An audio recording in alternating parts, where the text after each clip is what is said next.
देखो दोस्तों, आज कल मैंने जो पढ़ाया था उससे आगे स्टार्ट कर रहा हूँ आज। ठीक है ना। तो आप देखना कि इस वीडियो में कल से ज़्यादा कॉन्सेप्ट यूज होंगे। कल थोड़ा कम क्वेश्चन हुए थे, लेकिन आज कोशिश करेंगे ज़्यादा क्वेश्चन हो जाएं। ठीक है ना। तो देखो, हमें पूछा क्या है, ए रेशियो बी प्लस सी बराबर 1:3। तो हमें इसको क्या लिख सकते हैं, ए अपॉन बी प्लस सी बराबर 1/2। तो इसको सी अपॉन ए प्लस बी बराबर 5/7। एक बात बताओ, यहाँ हमें क्वांटिटी हमें दोनों की सेम करनी पड़ेगी। अगर मैं कहूँ ए प्लस बी प्लस सी बराबर कितना हो जाएगा, ये हमारा 3 हो जाएगा। और यहाँ कितना हो रहा है, ए प्लस बी प्लस सी, ए प्लस बी प्लस सी बराबर 7 5 12 है ना। तो ये 12 और ये 3, तो क्वांटिटी क्या हमारी सेम है ना, नहीं ना। तो आपको पता है कि अगर मैं यहाँ 12 बनाना चाहता हूँ तो यहाँ 4 का मल्टीप्लाई करूँगा तो ये भी 12 बन जाएगा। तो ये भी टोटल कितना हो रहा है, 12 हो रहा है। तो ये भी कितना हो रहा है, 12 हो जाएगा, है ना। तो 4 का मल्टीप्लाई कर दूंगा तो ये हो जाएगा। तो अगर मैंने 4 का मल्टीप्लाई यहाँ किया है तो 4 का यहाँ पर भी करना पड़ेगा। तो ये बन जाएगा हमारा 4/8। क्लियर है। अब ये तो हमारा सेम है। तो आपको पता है कि अब हमें पता है ए की वैल्यू हमारे पास कितनी है, 4। ए की वैल्यू कितनी है, 4। तो और बी की और सी की वैल्यू हमारे पास है 5। हमारे पास बी की वैल्यू नहीं पता है, बी की वैल्यू हमें निकालनी है। तो आपको पता है मेरे पास टोटल 12 है। अगर मेरे पास टोटल 12 है, मैंने कितना निकाल लिया, टोटल दोनों क्वांटिटी सेम है, 12 है हमारे पास। अगर मैं और ए और सी के पास है 4 और 5, दोनों को ऐड कर दूंगा 9 हो गया। ए और सी के पास कितना है, 9 हो जाएगा। इन दोनों का 9 हो गया हमारा ऐड करके। तो आपको पता है टोटल मेरे पास कितना 12 है। 12 में से 9 माइनस कर दूंगा तो बी का हिस्सा निकल आएगा मेरे पास। बी का कितना होगा बताओ, 3। कितना होगा, 3। तो आपको पूछा गया है कि A B ratio A plus C, तो आपको बी की वैल्यू कितनी है, 3, और सी की वैल्यू कितनी हो जाएगी, 9 हो जाएगी। ए और सी की वैल्यू कितनी निकल आई, 9। तो इससे ये डिवाइड हो रहा है, तो 1:3। इस क्वेश्चन का आंसर ये हो गया। अब ऐसा ही सेम क्वेश्चन ये है, तो इसको कैसे करेंगे, देखो इस क्वेश्चन को कैसे सॉल्व करेंगे, हमेशा ध्यान रखना है इस क्वेश्चन को। अब इस तरह से मैंने पीछे क्वेश्चन बताया उस तरह से ये क्वेश्चन करेंगे। अब देखो हमें पता है कि ए अपॉन क्या बन जाएगा, बी प्लस सी। आपको पता है 1/3। टोटल कितना हो जाएगा ये हमारा, 3 और 1 4। और ये है हमारा सी अपॉन ए प्लस बी। ये टोटल कितना हो रहा है, तो ये कितना है हमारा 5/7। ये टोटल कितना हो रहा है 12। ये कितना हो रहा है 12। तो क्या ये और ये दोनों सेम हैं, नहीं है। तो हम इसको सेम बनाएंगे। तो यहाँ पर कितने का मल्टीप्लाई कर दूँ, 3 का मल्टीप्लाई कर दूँ तो ये 12 इक्वल बराबर हो जाएंगे। दोनों हमेशा सेम बराबर बनाते हैं, हमें सेम बनाते हैं इनको, ठीक है ना। तो अगर हमने 3 का मल्टीप्लाई यहाँ किया है तो 3 का मैं यहाँ करूँगा, 3 का यहाँ करूँगा, ठीक है ना। तो आपको पता है कि ऊपर बन जाएगा 3 और नीचे बन जाएगा 9। तो आपको पता है कि अब देखो कि अब हमारे पास ए की वैल्यू कितनी होगी, जो ए की वैल्यू ऊपर वाली वैल्यू किसकी होगी, ए की, और इस वाले सी की वैल्यू कितनी होगी 5। तो अब हमें बी की वैल्यू क्लियर नहीं है हमारे पास। तो ए के बराबर हमारे पास कितना है 3, और बी सी के बराबर कितना है 5। आपको पता है ए के बराबर 3 आ गया, सी के बराबर 5 आ गया। हमें बी की वैल्यू निकालनी है, किसकी वैल्यू निकालनी, बी की वैल्यू। तो अब जब बी की वैल्यू निकालनी है हमें, तो आपको पता होना चाहिए तो ए और सी का टोटल कितना है, ए और सी का कितना हो जाएगा 8 हो जाएगा। आपके पास टोटल कितना है पूरा, ए बी सी का कितना है टोटल 12 है हमारे पास। अगर हमारे पास ए प्लस बी प्लस सी बराबर 12 है, तो ए प्लस बी बराबर 12 है, तो आपको पता है ए और सी की वैल्यू 8 है। तो हमारे पास बी की वैल्यू निकालनी हो, जो बचा हुआ तो 12 में से 8 निकाल दो तो बी का हिस्सा निकल आएगा हमारे पास। अगर हम 12 में से 8 निकालते हैं तो कितना बचा 4, ठीक है ना। तो आपको पता है क्या पूछा गया था हमें, B ratio A plus C. तो आपको पता है कि अगर हमें ये पूछा गया है बी की वैल्यू कितनी है 4, ठीक है ना, और ए प्लस सी की वैल्यू कितनी है, दोनों को जोड़ लेंगे 8 है। तो अगर इसको डिवाइड कर देंगे 1:2, इस क्वेश्चन का आंसर ये आ गया। तो दोस्तों इस क्वेश्चन को कैसे करेंगे आपको पता है कि आपको ये दिया गया, मैंने एक कॉन्सेप्ट बताया था पीछे क्वेश्चन में, आपने पढ़ा होगा तो देख लेना उसको एक बार, कि मैंने बताया था अगर यहाँ ये 5 बनाना हो, मुझे क्या बनाना हो, 5 बनाना हो, ये इन दोनों को ऐड करूँगा, 2 + 3 = 5, ये इसके इक्वल हो गया, इसके इक्वल बना लिया मैंने, तो 5 = 5 ये बना लिया। ऐसे ही मैंने इन दोनों को इक्वल किया है, ऐड किया है, तो आप क्या करो, इन दोनों को ऐड कर लो, +z + y - z + 2w है ना, और इक्वल है 2x + z - w, ठीक है ना, ये हमारा इक्वल है। आपको पता है ये प्लस का कैंसिल होगा, ये y प्लस का ये y प्लस का है, ठीक है ना, ये कैंसिल हो गया आपका। तो हमेशा ध्यान रखना है, अब आई बार किया तो पुश कर दिया। देखो अब हमने इसको माइनस कर लिया, ठीक है ना, इतना कर लिया सॉल्व हमने। तो अब देखो इसको कैसे करेंगे, माइनस का था ये प्लस का था, तो ये हमने कैंसिल कर दिया, ठीक है ना, तो प्लस माइनस वाले कैंसिल हो जाते हैं। आपको पता है इधर कितना बचा, x + 2w बराबर इधर कितना है हमारा 2x + z, और हमारा क्या है माइनस का w। आपको पता है ये हमारा बचा, तो आपको पता है कि ये w इधर ले आए तो 3w हो जाएगा, इधर प्लस का हो जाएगा। अब देखो ये माइनस का हो जाएगा तो x बचेगा यहाँ प्लस z, आपको 3w = x + z है, हमारे पास 3w = x + z है।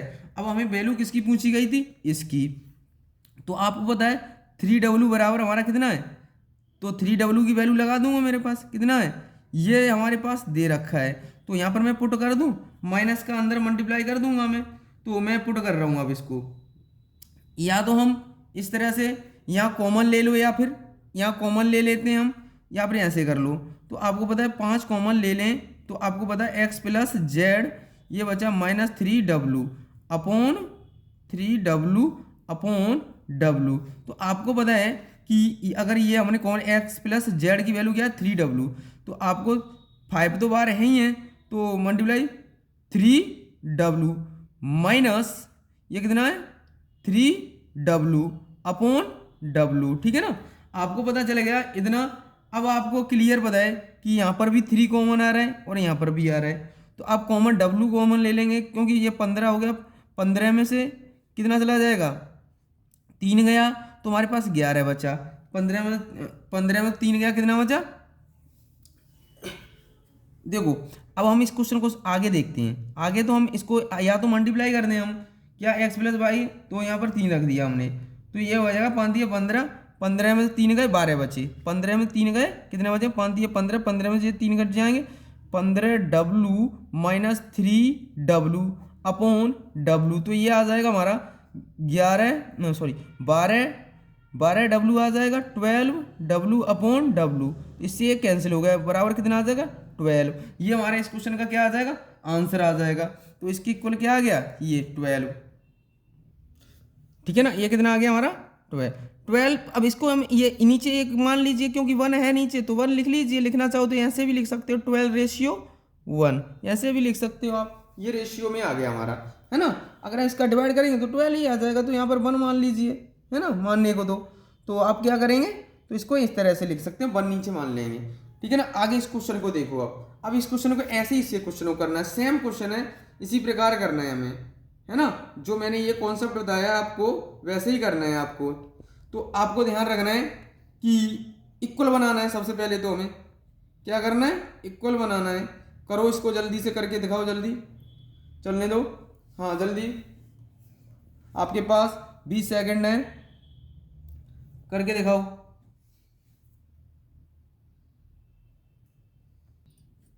देखो अब इसको करेंगे हमने, देखो ये 5 है तो इसको भी 5 = 5 बनाए, इन दोनों को जोड़ लें तो कितना हो जाएगा 5 हो जाएगा। क्लियर है यहाँ तक, कोई डाउट नहीं। तो देखो आपको पता है मैंने इन दोनों को जोड़ा है, तो 2 सॉल्व कर रहे हैं, तो आपको पता है कि a + 2b है ना, इन दोनों को जोड़ा था हमने 3v - 4c plus 5c - d। अब देखो ये इधर लेके आएंगे या किधर भी ले जाओ आप क्या करेंगे, अब इसको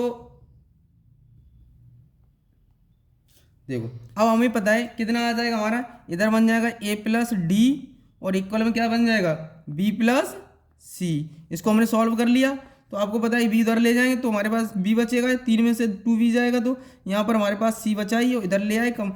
अब हमें पता है कि ए प्लस डी बराबर बी प्लस सी, तो आपको पता है कि अगर ए प्लस डी की वैल्यू कितनी लगा दें बी प्लस सी, और ये हमारा रेशियो तो इस तरह से भी लिख सकते हैं बी प्लस सी, तो इससे ये डिवाइड हो जाएगा तो 1:1 ये बन जाएगा। इसको हम इस तरह से लिख सकते हैं 1:1, ऐसे भी लिख सकते हैं ऐसे भी लिख सकते हैं, ठीक है ना। यहाँ पर आज अभी आगे के लिए क्वेश्चन करके दिखाना है हमें, अगला क्वेश्चन दे रहा हूँ मैं आपको। देखो दोस्तों इस क्वेश्चन को अब आगे कैसे करेंगे, इस तरह के क्वेश्चनों को देखो। अब सबसे पहले हमें ये देखना है ए कहाँ पर है, ए यहाँ पर है और ए यहाँ पर है, तो हमें ए निकालना है। क्या निकालना है ए, तो ए कहाँ पर था फर्स्ट और लास्ट, तो फर्स्ट और लास्ट का क्या करेंगे हम मल्टीप्लाई, 3 एकन 3 लिख लिया। अब हमें बी निकालना है, बी कहाँ है यहाँ और यहाँ, और 4 एकन इन दोनों का मल्टीप्लाई कर लेंगे, 4 एकन बी का जब बी निकालना है तो 4 आ जाएगा, ठीक है ना। अब देखो अब हमें देखना है सी यहाँ है और यहाँ है, तो सी यहाँ है और यहाँ है, तो अब जब हम सी निकालना है ना तो 4 तिया 12, ठीक है ना। अब रेशियो हमारा क्या बन जाएगा, अब यहाँ स्क्वायर पूछा, 3 का स्क्वायर 9 और बी का स्क्वायर, यहाँ बी दिया तो 4 दिया बी के वैल्यू, तो 4 का स्क्वायर 16 और यहाँ 144। ये हमारा इस क्वेश्चन का आंसर आ गया। अब इसी तरह से इस क्वेश्चन को सॉल्व करेंगे, इसी तरह से इस क्वेश्चन को सॉल्व करेंगे। कैसे करेंगे देखो यहाँ पर हमने रेशियो लगा लिया, ये तो क्लियर है हमारे पास, सभी मिल गया। अब देखो ऐसे ही यहाँ करना है x ratio y ratio z. अब हमें निकालना है एक्स कहाँ है फर्स्ट और लास्ट, तो इन दोनों का मल्टीप्लाई करें 15 हो गया, ठीक है ना। अब वाई हमारा कहाँ है फर्स्ट और सेकंड, तो 4 तिया 12, ठीक है ना। अब हमें देखना जेड कहाँ है, या सेकंड पे और थर्ड पे है, तो इनका सेकंड और 5 20 है ना। अब स्क्वायर पूछा है हमें, क्या पूछा है, तो 15 का स्क्वायर कितना होगा 225 रेशियो, अब 12 का स्क्वायर 144 और 20 का स्क्वायर 400। इस क्वेश्चन का आंसर ये हो गया इसका। देखो दोस्तों इस क्वेश्चन को सॉल्व करेंगे। अब हमें पता है कि एक बात ध्यान रखना, ऑप का मतलब होता है का, ऑप का मतलब का मतलब होता है मल्टीप्लाई, ऑप का मतलब होता है मल्टीप्लाई, ठीक है ना। यहाँ इसकी जब हिंदी में दे देंगे का, है ना, तो आपको रेशियो पूछा जाए हमेशा लिखो P/Q इक्वल, ठीक है ना। अब आप ध्यान रखना है हमने ये लिख लिया, अब पहले हम ऐड करेंगे 20 और परसेंट हट जाएगा, 20 और 50 कितना हुआ 70, ठीक है ना 70%, और ये कितना हुआ फिर माइनस करें 50 में से 20 गए कितने बचे 30%, परसेंट से परसेंट कट गया, 0 से 0 कट गया। आपको पता है कि इसको हम इस तरह से भी लिख सकते हैं P/Q बराबर 7/3। इस क्वेश्चन का ये आंसर हो गया। देखो फिर दोबारा देख लीजिए, मैं सबसे पहले क्या लिखूंगा कि P/Q, मैंने P/Q लिख लिया, ठीक है ना डायरेक्ट। तो पहले हम ऐड करेंगे 50 और 20 कितने हुए 70 लिख लिए मैंने, परसेंट का चिन्ह था परसेंट। अब फिर हम माइनस करेंगे 50 में से 20 गए कितने बचे 30, अब परसेंट से परसेंट हट गया, 0 से 0 हट गई, तो अब P/Q को हम लिख सकते हैं P/Q इक्वल 7/3। आपको पता है। अब इस क्वेश्चन को देखते हैं, ये क्वेश्चन काफी बार क्वेश्चन रिपीट हुआ है, हमेशा ध्यान रखना है इसे करना कैसे है। मैं इसको क्या मान लूँ x मान लूँ, रेशियो हटा लूँ, इन दोनों तो बहुत सारे ऐड कर लेंगे, तो इसको मैं x मान ले रहा हूँ, इसको भी x मान लिया, ऐड कर लेंगे, तो ऐड करके हमारा कितना हो 8 7 15 15 6 21x। आपको पता है 21x हो गया हमारा। अब देखो अब इनको भी ऐड कर ले रहा हूँ, मैं क्या कर रहा हूँ ऐड कर रहा हूँ, तो आपको पता है a और a 2a हो गया, अब b और b 2b हो गया, 2c हो जाएगा क्लियर। अब 2 कॉमन आ जाएगा हमारे पास, 2 कॉमन ले लिया, a प्लस बी प्लस सी बराबर 21x। तो a प्लस बी प्लस ये 14 दे रखा है हमारा, कितना दे रखा है 14 दे रखा है। अगर मैं a प्लस बी प्लस सी की वैल्यू लगा दूँ 14, तो 14 दूनी 28 हो जाएगा, 14 लगा दे रहा हूँ यहाँ, 14 दूनी 28। अब 21x, x की वैल्यू मेरे पास आ जाएगी 28/21। एक्स की वैल्यू तो आपको पता है 7 से कट जाएगा, 7 चौक 28, 7 तिया 21, तो ये आ गया हमारा 4/3, एक्स की वैल्यू 4/3। अब हमें पूछा क्या, सी को आपको पता है ए प्लस बी बराबर कितना दे रखा है, ए प्लस बी बराबर आपको पता है 6 एक्स दे रखा है, एक्स की वैल्यू पुट कर दे रहा हूँ मैं, तो 6 मल्टीप्लाई 4/3, 4/3 तीन, ये कितना कटेगा, 2 बार कट जाएगा, 4 दूनी 8, ए प्लस बी बराबर 8। आपको पता है कि a प्लस बी बराबर हमारा क्या रखा है, 8 आ गया। वहां पर कितना दिया, a प्लस बी प्लस सी बराबर हमारा कितना दे रखा है, 14। तो a प्लस बी बराबर हम लगा देंगे कितना, 8 प्लस सी, तो 8 उधर जाएगा तो सी की वैल्यू कितनी आ जाएगी, 6 आ जाएगी। सी की वैल्यू कितनी आ जाएगी, 6 आ जाएगी। ठीक है ना, अगला क्वेश्चन करते हैं अब। ठीक है ना, इसका तो आपको पता है 7/3 था, इसका ये हो जाएगा, और इसमें कितना आ गया, 6। ऑप्शन कौन सा सही हो जाएगा, ए। ठीक है दोस्तों, आज हम इतना ही रहने देते हैं। ठीक है ना, अगली वीडियो, अगला जो हम क्वेश्चन कराएंगे जो, तो आपको पता होना चाहिए कि आप ये कॉन्सेप्ट पढ़ लें अच्छे से। ठीक है ना, आगे हम क्वेश्चन स्टार्ट करेंगे आगे, है ना। तो एग्जाम में कैसे क्वेश्चन आते हैं इस बात को हम आगे बताएंगे, ऐसे क्वेश्चन आएंगे तो आपको जैसे जैसे क्वेश्चन एग्जाम में आते हैं वो हमें आपको साथ साथ बताता चलूंगा, ऐसा क्वेश्चन एग्जाम में आता है ना। ये क्वेश्चन काफी बार रिपीट हुआ था, है ना। आज के लिए इतना ही, जय हिंद जय भारत।